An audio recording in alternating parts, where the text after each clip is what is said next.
Welcome. In this short tutorial, we write a tiny practical C# program that sorts the letters of a string into alphabetical order. Now, this is a great intro to LINQ and order by, and it's simple enough to show input validation and simple unit tests.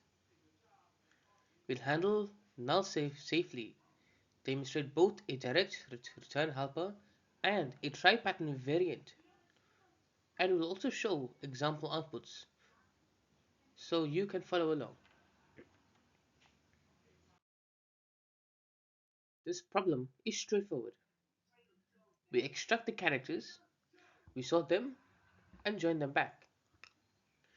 Because the exercise assumes the letters are the same case, we do not need to mix uppercase, lowercase rules. Still, I'll show a safe implementation that handles null with a clear error and a try-style helper for non-throwing usage.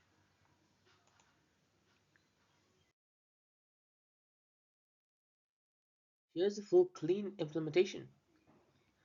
Sort letters throws on null to make errors explicit during development. Try sort letters follows the .NET try pattern. It also returns false and does not throw when input is invalid. The core is order by, which sorts characters by their code points and is turned back into a string with new string. This keeps code tiny and teachable.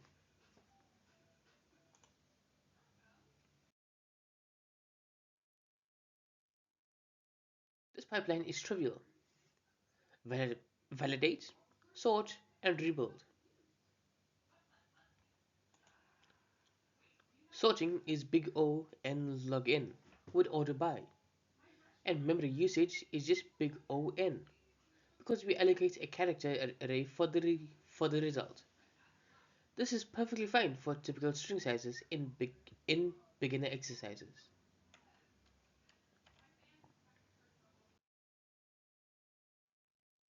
These examples show expected behavior. Note how case matters. Uppercase A and lowercase a have different code points, so mixed case strings will reorder based on Unicode values. That is why the problem statement asks for the same case inputs. Empty strings round trip to empty, and null is handled explicitly by the two helper styles.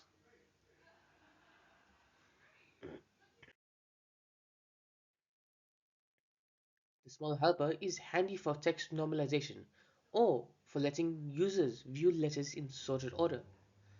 It is also an excellent teaching example because it uses standard library primitives and illustrates both throwing and try pattern APIs.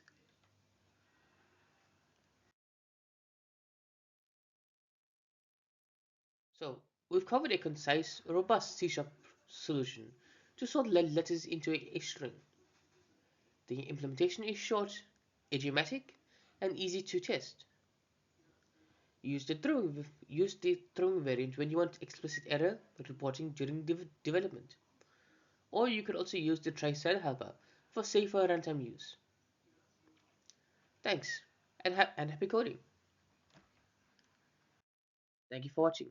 If you enjoyed this video, please make sure to like, share, and subscribe for more C# tutorials. I'll see you in the next one.